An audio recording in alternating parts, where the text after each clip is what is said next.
Howdy guys, Bookie Laura here. Now this is my ShakeTube video for this week and I've decided to do something a little different this week. So for those of you who don't know, ShakeTube is a booktube read-along where it's set up by a couple of booktubers where every week from, I don't know, August to December, a Shakespeare play is read. And at the end of the week on the Friday, everyone uploads their sort of response video. So I try and see it not as a review, just a response video.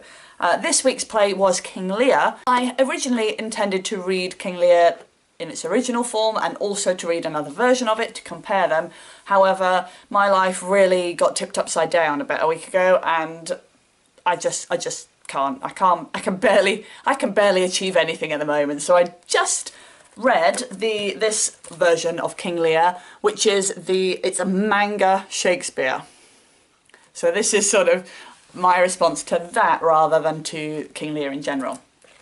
Now when I was at school we did read King Lear. We read only the really start of it because, I don't know, our teacher said we'd all done really badly in an essay and we needed to do another one. But we couldn't read a whole other Shakespeare play, so we just read the start and wrote about that. But anyway, moving on. So I had some understanding of King Lear, but not much, I'm not going to lie.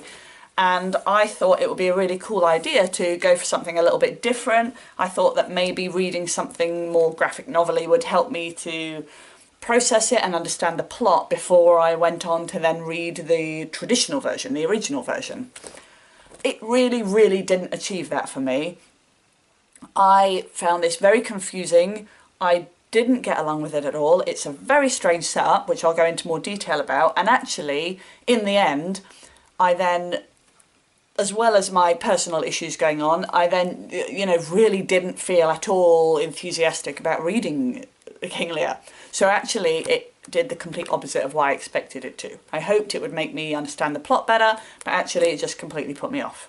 But anyway, let me talk to you about this. So I have never read any manga in my life, so I've no idea how this kind of, how it relates, how it's typical of that style.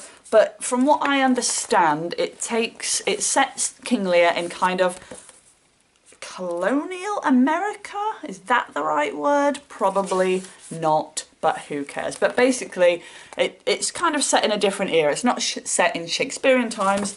It's set in that kind of like, this kind of America, whatever that's called.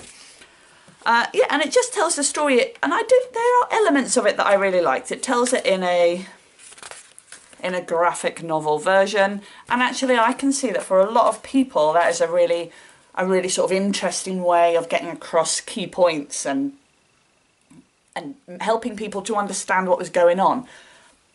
But I don't have a good history with graphic novels, and it just confused the absolute pants off me. I have no clue really what was going on.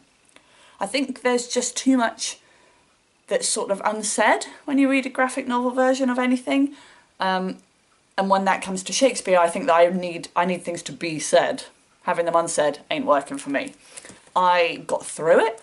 I wasn't offended by it. There was no point where I thought I'm just going to stop reading this, but I think that's because it was fairly quick. I think I got the general plot. I mean, the idea that I got was the King Lear at the start says he's going to split his kingdom up between his three daughters. They just have to tell him how much they love him.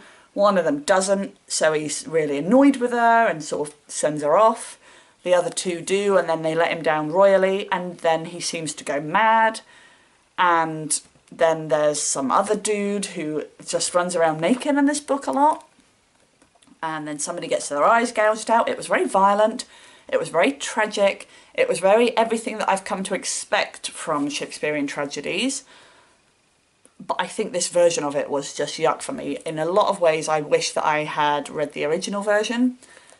I don't think it's necessarily because of the graphic novel version. I think it's more to do with the manga thing. It's set in a different time period. I think if they'd just taken it as a traditional graphic novel, it might have been okay.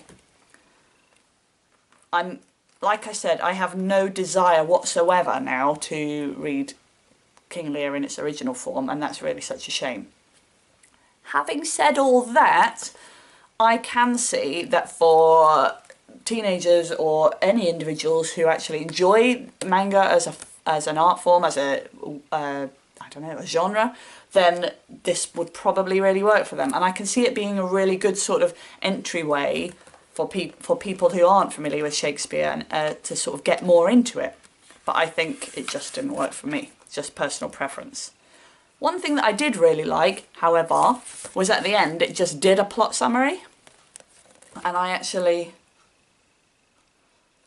that helped me a lot, because I have to admit that I was so confused about a lot that was going on in this book. And so having a plot summary at the end to sort of try and make me understand what was going on was quite cool. So I don't have a lot to say about King Lear, and I feel like a bit disappointed, but do you know what? I read it, and actually I think if it hadn't have been for that version I wouldn't have attempted it at all this week. Brain cannot cope with that. I need easy reading right now. So I'm going to squeeze in just at the end a little Friday reads, just to let you know where we're at with that. So, given everything that I've just said about graphic novels, I am going to attempt to read a graphic novel version of Macbeth, which I found in the library. I already know the plot of Macbeth. I read it at school, and actually I think I'd probably go so far as to say it was my fave, so I think that will help. And I know that I'm not going to be able to dedicate the time required to read the original version, so I'm really excited actually to give this a whirl and just relive the joy, or relive the misery of Macbeth. I am also reading at the moment an arc that I've been sent, which is called The Confession by Joe Spain.